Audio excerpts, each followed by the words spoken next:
Visibility, credibility, and profitability are just three of the things we get to talk to Coach Everardo about today.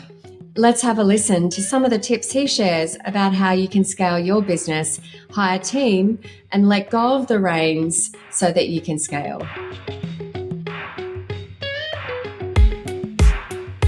Coach Everardo, tell me, why did you become a business coach? Wow. This happened many, many years ago. I was in the corporate world. I did my bit to get up on the higher ranks, and at some point I realized that I was not in control of my future. And so I decided to go out and look for something that I will reap the benefits of my efforts. And so, like many other people do, you just go on and try and take control.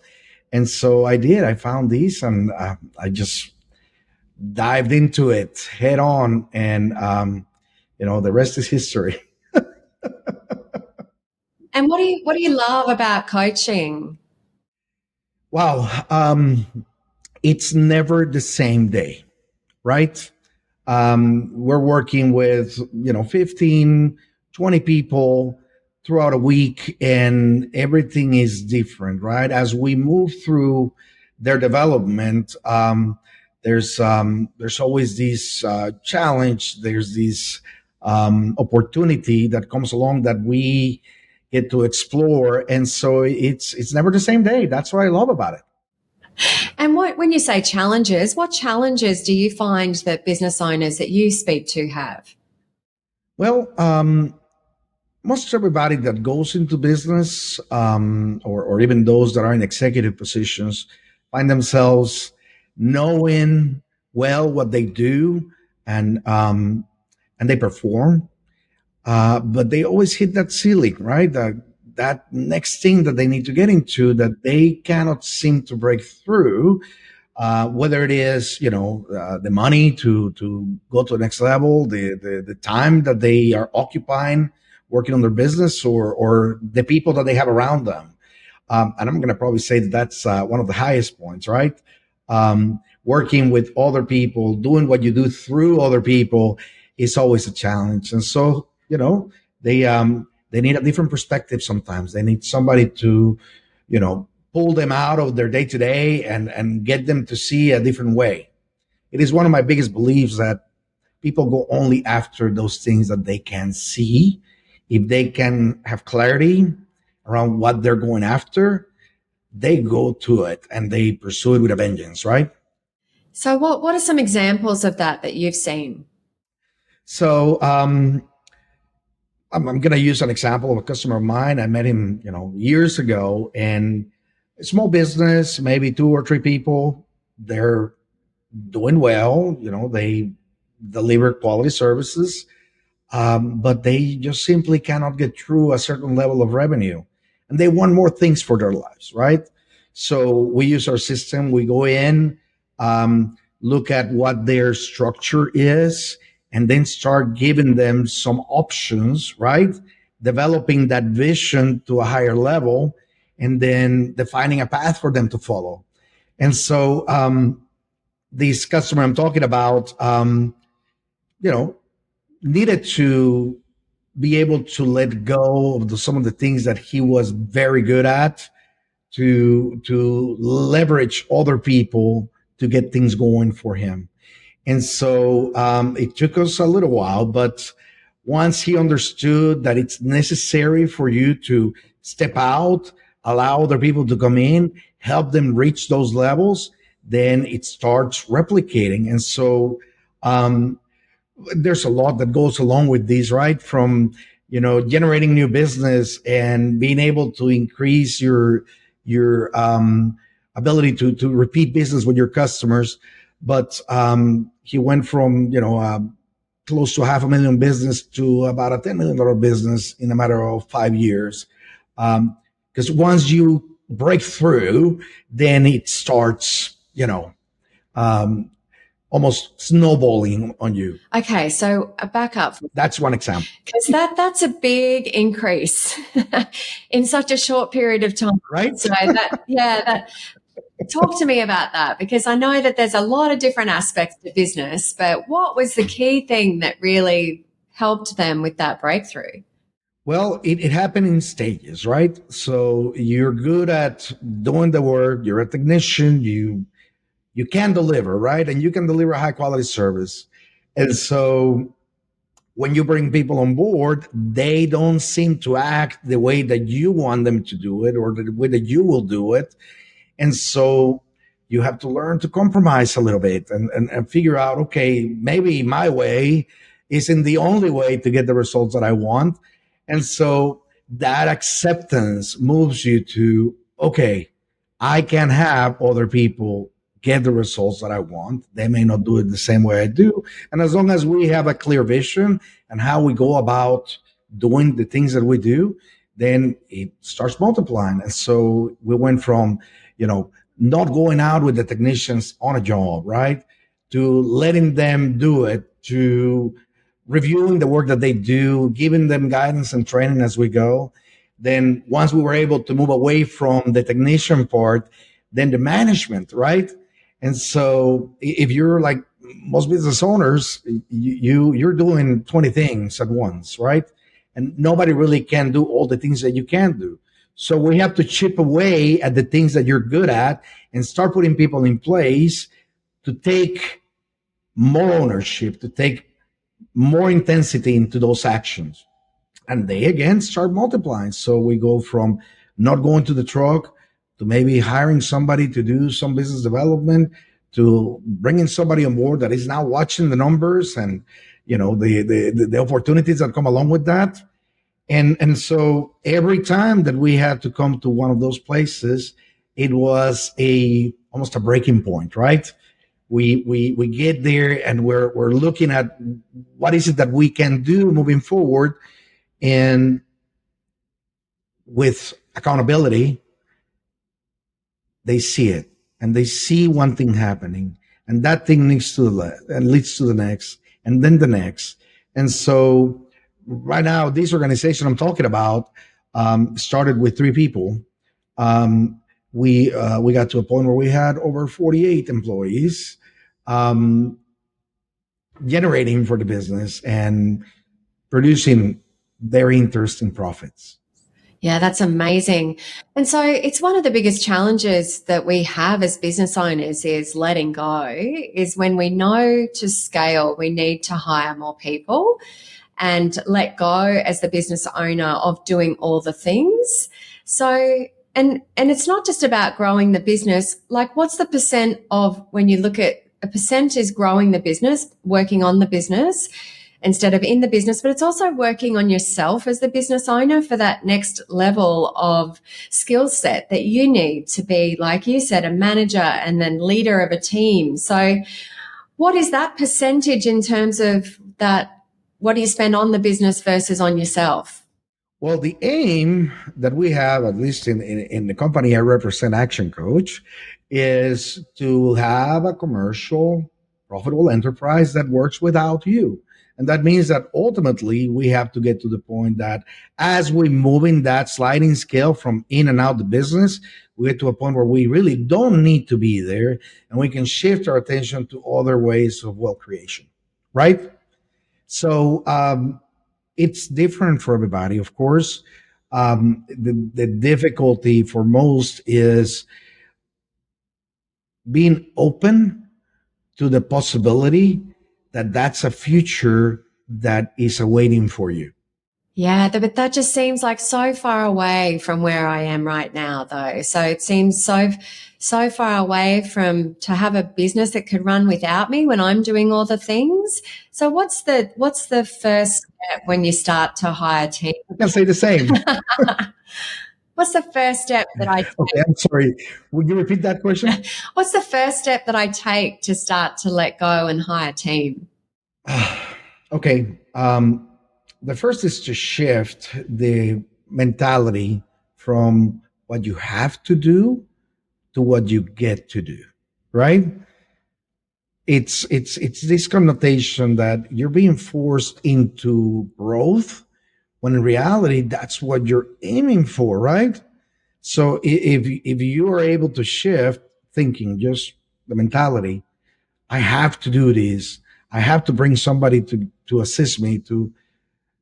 I got to this point where I get to bring somebody in and help me get more of this done. Then everything starts from there, right? Now I can define what is the role that I need covered. What are the indicators? What are the things that will tell me whether this person is the right person for the job? And, we do use science for this. And so the personality testing and the philosophy of looking through the catalog of candidates, right, to find the right one for you is that of hiring slow, starting early, and then if things don't work out, to cut ties as soon as possible, is for the benefit of everybody. And you mentioned be open to new ideas. And I think that's one of the biggest challenges we have as business owners is that, we know that we need to hire people that are smarter than us in those particular roles. And to be open to trying something different when you know that something works or something may be able to work better. What are some of the ways that I can shift my mindset around that, or we can shift our mindset? Oof. So this plays with your ego, right? A little bit. As a business owner, you've done this, you know how to do it, right? So it isn't easy to accept that somebody out there may be able to do it better than you can, right? But we see it all the time. I mean, even in networking functions, we get to meet people that are doing great at things that we know how to do. And so perhaps having discussions with people in business, surrounding yourself with people that are going to propel you, getting into the right environment means a lot. That's how you shift your thinking. It's not just the awareness of it, but the actions that you take. And that's where we coaches come in. We nudge people into the direction that they need to go. I don't force people to do what I say. I help them get clarity on what it is that they need to do. And then we make commitments. I hold them accountable to them. So what would be Does that make sense? Yeah, it does. So what's the next step after that? Like surround yourself by other people, have a coach that can hold you accountable to do the things. What else can I do when I'm at that crossroads and I know I need to hire a team and let go a little bit more? Well, the destination part plays a big factor on it. Where is it that I want to go? Like I said earlier, the clarity of the purpose that you're going after, whether it is for your own ability or the legacy you leave behind, needs to be crystal clear. It almost needs to feel tangible, right? Because once you do, there's a reason for you to get out of your comfort zone, to stretch yourself a little bit, try, get a result, test and measure what it is that we're doing. And so we see this a lot. We talk with people that have at least attempted to go to that next level, and they have not gotten the result that they want. And so because of that, they stop. When in reality, if that's the purpose that I'm going after, that just gives him more information. That gives him more of a vision of where I need to go next. And yes, there are things that we're going to do that are not going to work for our business or for ourselves or the way we are built. But there are many things that will. And it's that single-minded pursuit for getting uncomfortable. I love, and I tell this to my clients, I love this saying of there's beauty in the comfort zone. The comfort zone is a beautiful place, but nothing ever grows there. And when we have businesses that are in a position that is comfortable, it's not that they are failing, but they're not reaching their full potential. And that's my motto. I'm here to help people reach those stores of potential that they haven't been able to release into the world. And what a world will it be if we're able, all of us, to get there, right? Yeah, I love that. So the client that you mentioned that had that massive growth in that short period of time, what business were they in? What industry? And what was their big vision that they had? So this was a restoration business. They go into um, situations where there's a disaster, a fire, a flood, and um, and originally, what this customer wanted was to be able to take on their parents' business, which was a completely different business. They were getting up in age, and he wanted to be able to say to them, "Hey, do not worry, I'll buy your business," right? And so he needed to grow his business so that he was able to absorb or acquire the business for the parents. Um, but as we grew and as we continued moving along, that was not only possible, it just became um, sort of the standard, right? Like with this in mind, now we go and pursue more and more. And so what they decided, or what he decided along with his team, was we are going to change this industry. We are going to go beyond other people that do the same thing we do. And so they put a lot of care and technology and advancement into that process. So they are truly a standard to be followed in the region. How did they do that? How do you innovate a disaster business? Well, they got around the right people. You know, um, when you're good at what you do, you want to look for people that are better at what you do, right? And sometimes you just need that nudge, right? You need somebody to tell you, yes, you need to go out there and look, because by seeing what other successful people are doing, you get to emulate it, you get to replicate it. Again, nobody pursues what they cannot see happening in the future. And that vision, where may have been very clear at the beginning, shifted as we found that there were many, many other opportunities that we weren't taking advantage of. And how did you check in with them on, reminding them of that vision, keeping them focused on the goal? Well, we do have our regular coaching sessions and we follow our plans. But at least once a year, we go back and we redo an alignment with them so that they know what they're going to do, not only in recasting that vision, but in the next 12 months, in the next quarter, in the next week. So it's a process that allows them to not only celebrate what they have accomplished, but reevaluate where they are and where they can go. And what were some of the things they did to innovate their business? Oh, that's a great question.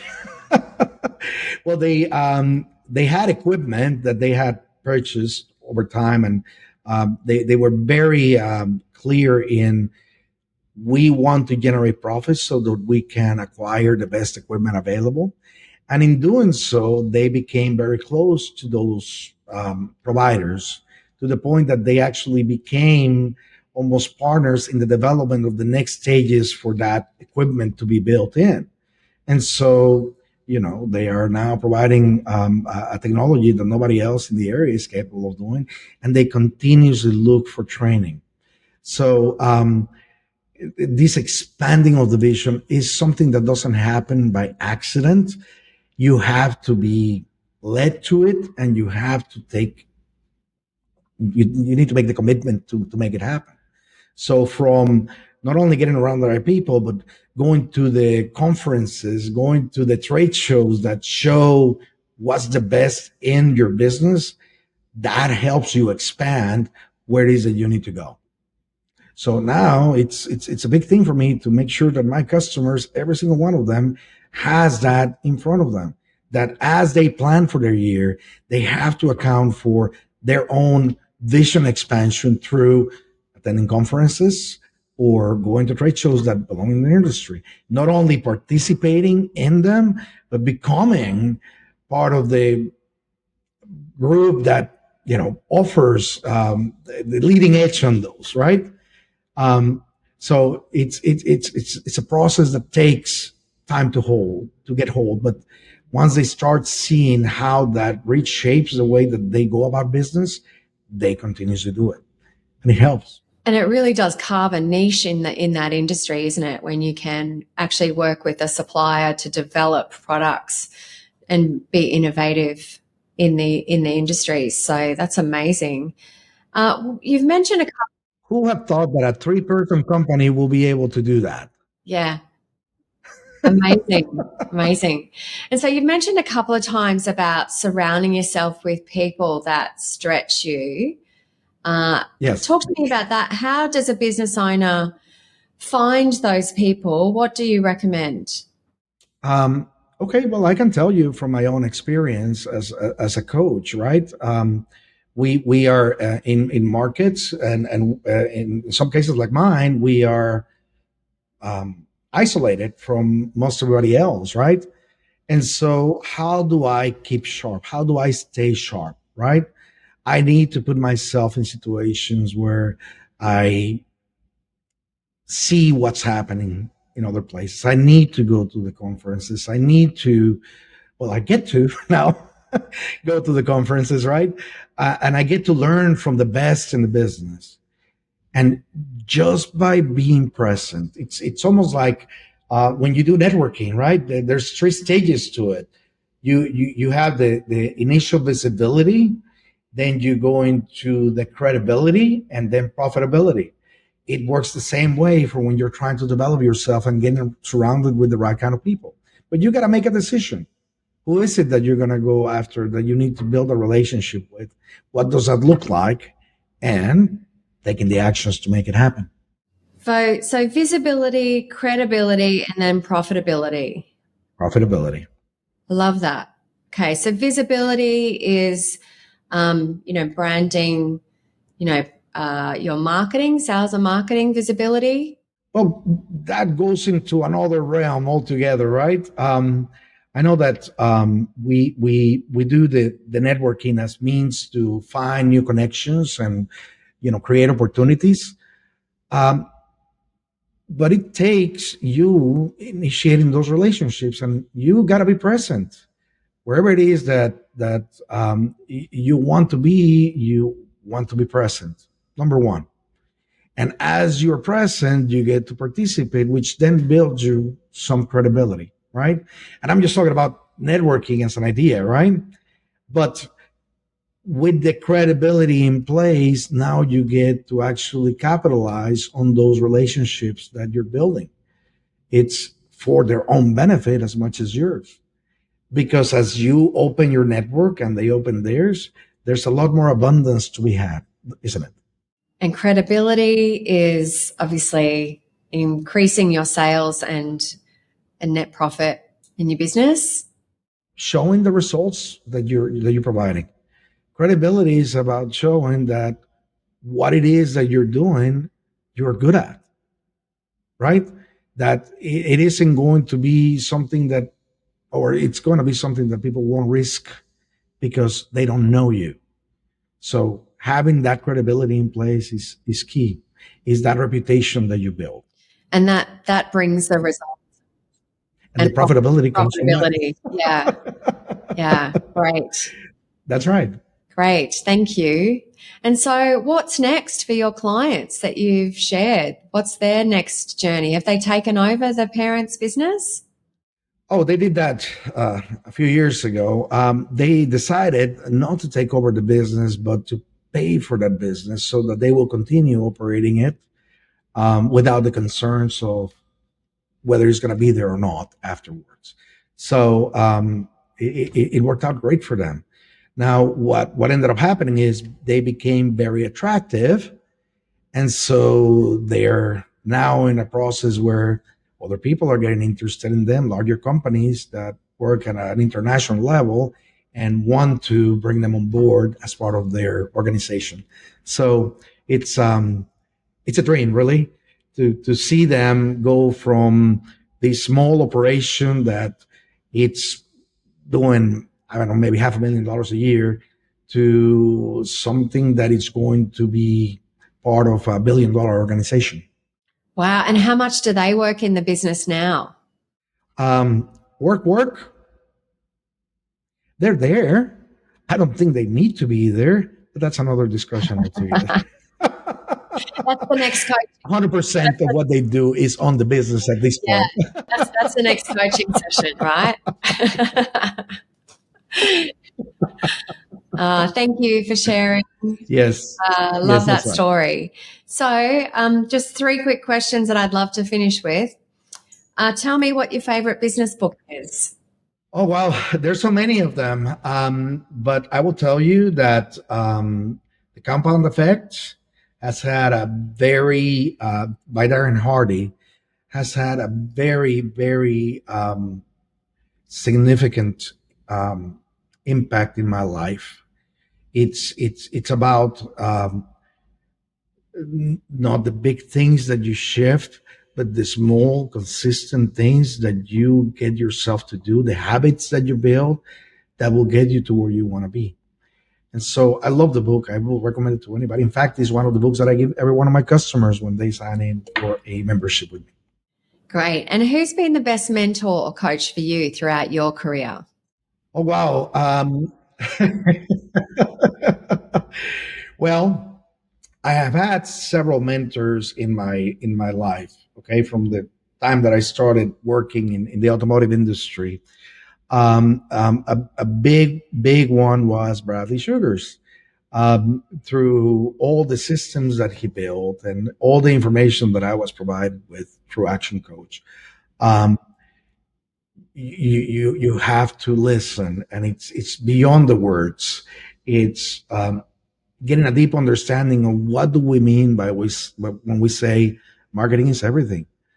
Marketing will make a difference in any business, and we need to stop looking at it as just something that somebody will put on Facebook, right? It goes beyond that, and it really does create the profitability. I work with Bruce Wilson, great guy. Love him. I think he set my mind right. He works on deep thought processes, and he helped me get this identity of the executive that I was into the coach that I needed to be. And then, of course, my latest coach is Doug Winnie, who is an amazing guy. He's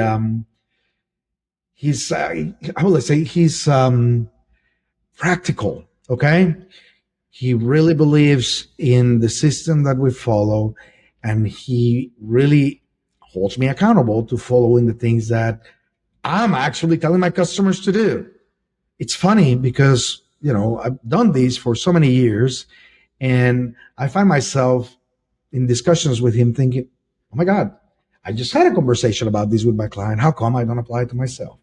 So the people who push you further, right? The ones that challenge you, not just the ones that tell you what to do. Yeah. So but the ones that make you face who it is that you've been.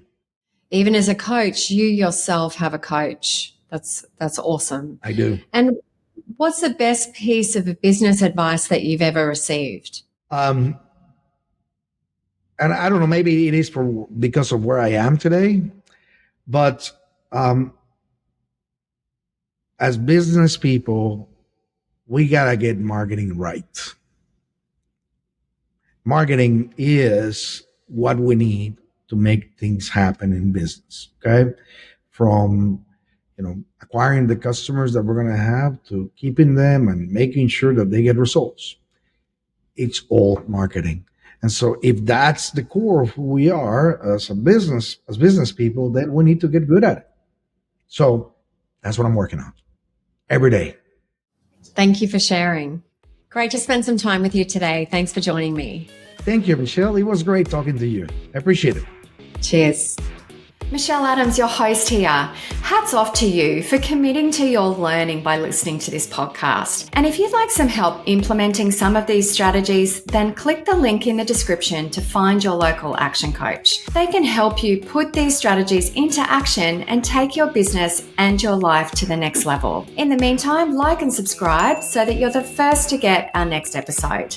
We'll see you soon.